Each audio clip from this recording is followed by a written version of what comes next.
Om Swastiastu. Assalamualaikum warahmatullahi wabarakatuh. Salam sejahtera untuk kita semua. Shalom Nama Budaya. Halo semua, perkenalkan nama saya Ikadek Wahyu Anantaputra, NIM 21020143004 dari kelas A1 Manajemen Eksekutif Fakultas Ekonomi Bisnis dan Pariwisata Universitas Hindu Indonesia. Pada kesempatan yang baik ini, izinkan saya memberikan materi atau menjelaskan materi dari pengantar ekonomi mikro. Dalam pengantar ekonomi mikro ini memiliki beberapa materi yang salah satu yang saya angkat yaitu teori ilmu ekonomi.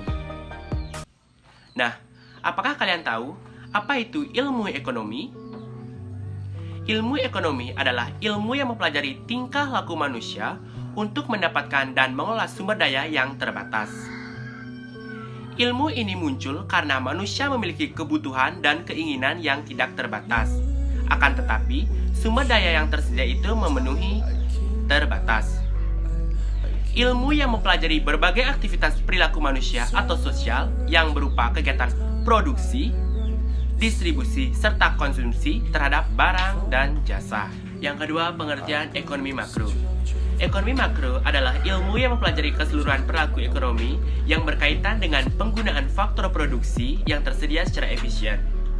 Demi mencapai kemampuan masyarakat yang maksimal, ekonomi makro dikenal juga sebagai teori pendapatan, karena inti ekonomi makro adalah penentuan tingkat kegiatan ekonomi yang diukur dengan pendapatan. Ekonomi mikro. Ekonomi mikro merupakan ilmu yang mempelajari bagian kecil atau aspek individual dari kegiatan perekonomian. Analisis ekonomi mikro menggunakan analisis konsumen dan analisis produsen. Ekonomi mikro juga disebut sebagai teori harga karena inti dari ekonomi mikro adalah penentuan harga. Yang ketiga yaitu tujuan mempelajari ilmu ekonomi. Nah, tujuan mempelajari ilmu ekonomi yaitu yang pertama, mengenal kebutuhan hidup manusia.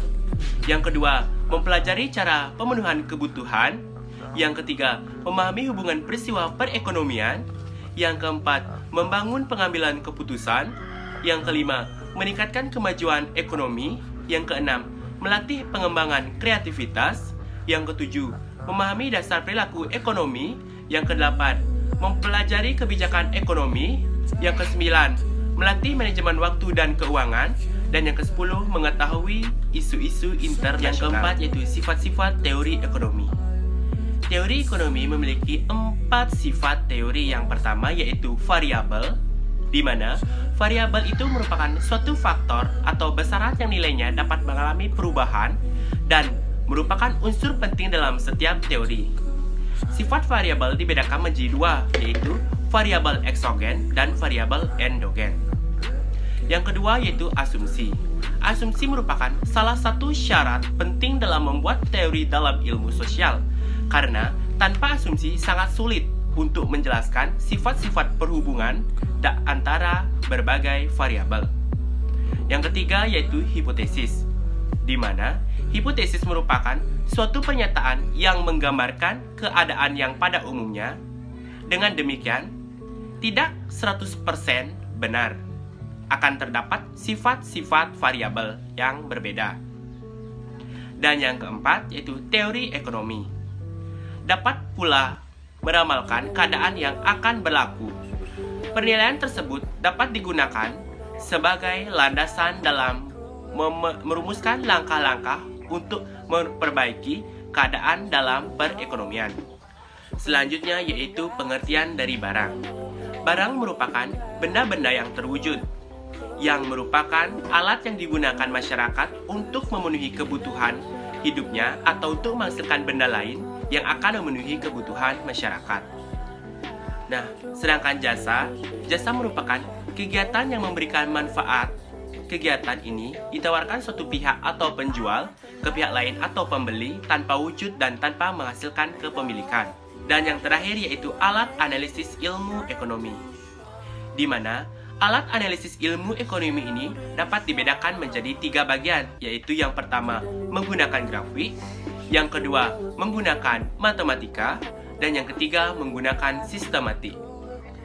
Yang pertama yaitu menggunakan grafik, di mana grafik menjadi alat utama yang dapat digunakan untuk menguji teori ekonomi mikro. Grafik berperan untuk menunjukkan hubungan antara variabel-variabel yang terikat secara visual. Dan yang kedua, menggunakan matematika, di mana matematika dapat digunakan untuk menguji kebenaran teori ekonomi mikro melalui hubungan antara variabel-variabel yang terkait yang dihitung secara matematis. Dan yang terakhir yaitu menggunakan sistematik. Sistematik berfungsi untuk mengumpulkan data-data dan fakta yang dapat digunakan sebagai alat untuk menguji kebenaran teori ekonomi mikro tersebut. Demikianlah penjelasan atau pemaparan materi dari pengantar ekonomi mikro dalam materi teori ekonomi. Jika ada salah kata, saya mohon maaf. Saya tutup dengan Prama Santi. Om Santi Santi Santi Om. Assalamualaikum warahmatullahi wabarakatuh. Salam sejahtera untuk kita semua. Shalom nama budaya.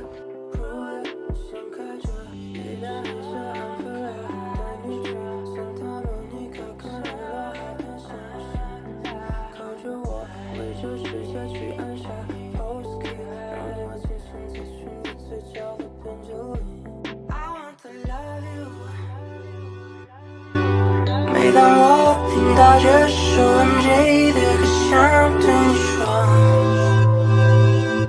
想对你说。